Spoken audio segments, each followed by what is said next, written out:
Bonjour. Peut-être connaissez-vous la réponse instinctive de notre corps pour réagir aux menaces. Cette réponse qui accélère notre pouls et prépare nos muscles pour s'échapper ou se battre. Il s'agit d'une réponse de notre système nerveux, la réponse combat, fuite ou figement. Nous l'avons vu en détail dans une précédente vidéo que je vous invite à revoir et dont je mets le lien en description. Notre corps a aussi un système nerveux pour retrouver le calme et retrouver une situation d'équilibre. Si le système instinctif réactionnel qui entraîne certaines manifestations dans notre corps s'appelle le système nerveux sympathique, celui qui consiste à arriver à retrouver son calme s'appelle le système parasympathique. Alors c'est facile de se souvenir puisque para ça commence comme parachute et ça nous protège de la chute et ça nous permet de nous poser en douceur. Donc là, c'est un petit moyen mnémotechnique pour arriver à se souvenir de la différence entre les deux. Donc par défaut, notre état de base, il a un système de prédilection qui est celui qui est le plus fort chez nous. Donc si le système le plus fort chez nous, c'est le système sympathique, eh bien nous serons toujours dans une forme d'anxiété, de nervosité, d'inquiétude pour les événements futurs. Et si au contraire notre système parasympathique est le plus fort, nous aurons tendance à accueillir les événements et à arriver à retrouver le calme de façon plus facile. Donc il est important, puisque le système parasympathique apporte chez nous un état plus sain, plus bénéfique pour la santé, il est très important de s'entraîner à ce que ce soit ce système-là qui soit le plus fort chez nous. Donc, de la même façon que la réponse instinctive peut être la réponse dominante, le système nerveux parasympathique peut être aussi le système dominant. Plutôt que d'être par défaut préoccupé, inquiet, on peut être par défaut capable de se calmer et de se détendre et de résoudre les problèmes sans s'inquiéter outre mesure. Cela donne donc la chance de se guérir et de reconstituer nos ressources pour éventuellement les situations réelles de danger à venir. Un système nerveux sain tend à passer plus de temps dans le repos, dans la détente, dans le calme.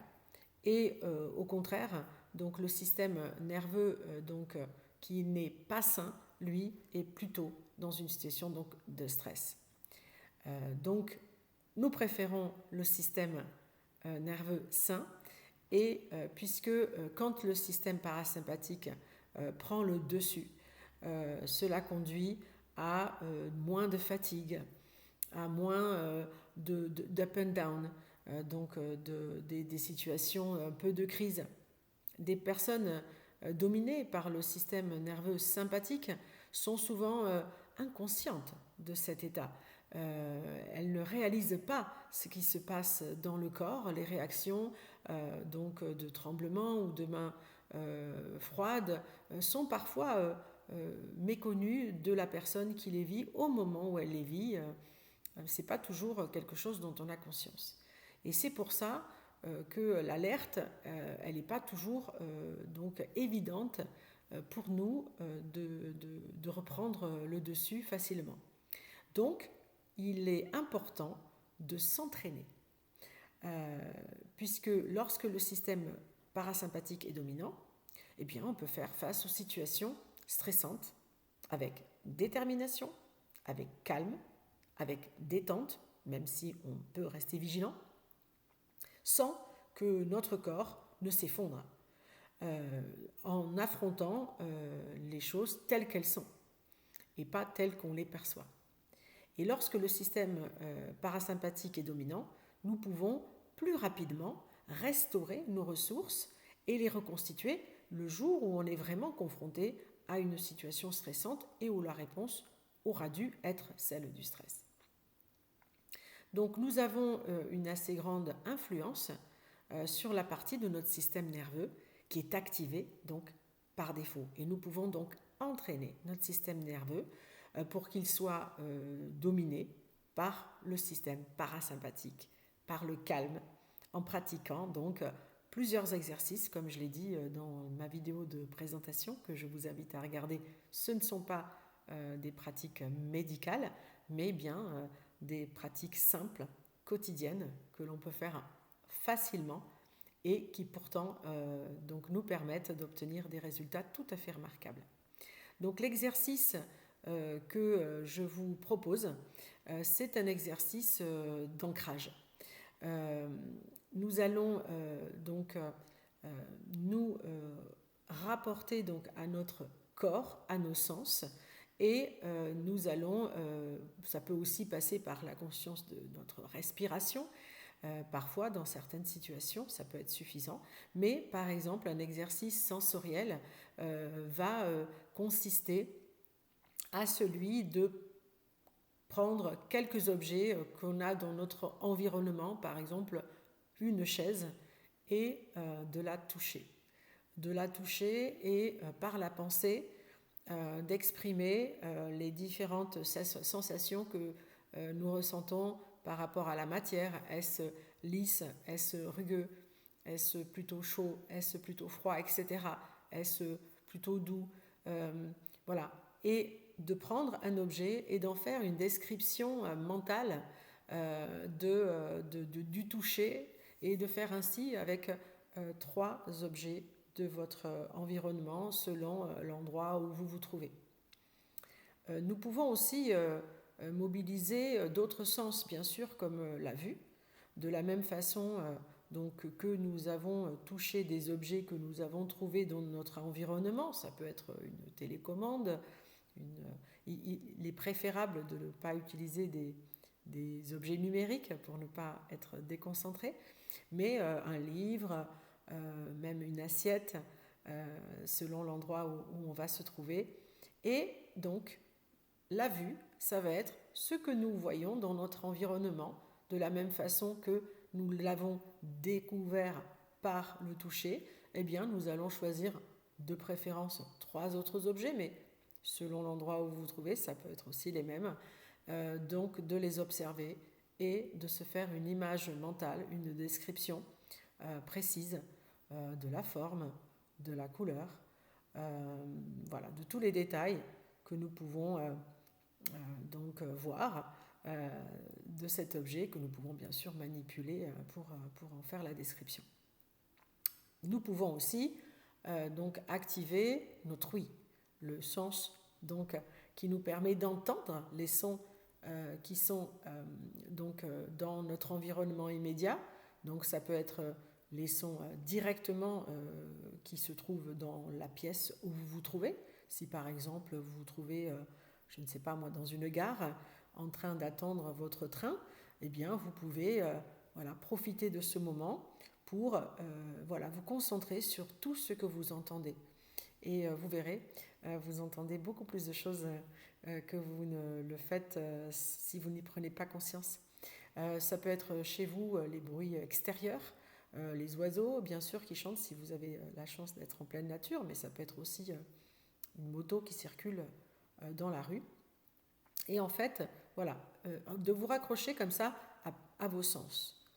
Ça vous permet de vous entraîner chaque jour, profiter des moments, soit des moments de repos, soit des moments, disons, quand vous êtes dans une salle d'attente par exemple, de vous entraîner chaque jour, de vous enraciner à votre corps, à vos sens, à votre respiration.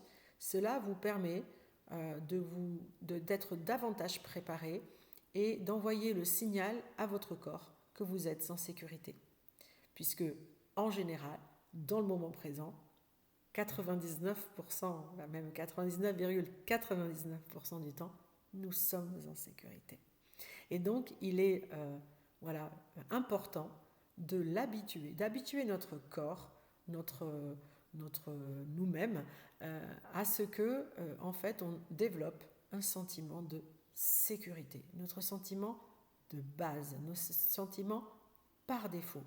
Et en s'enracinant dans les sens, nous pouvons envoyer ce signal à notre cerveau, le message que nous sommes en sécurité. Ainsi, par défaut, notre système nerveux parasympathique nous préservera de certains états liés au stress qui sont donc nocifs pour notre santé.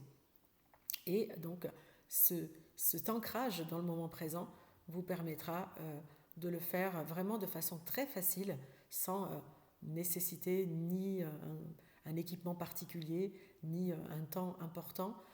Vous pouvez le faire au quotidien. En vous enracinant de cette façon, on est capable d'influencer son système nerveux. C'est un exercice que vous pouvez faire tout au long de la journée, tous les jours, le plus souvent possible.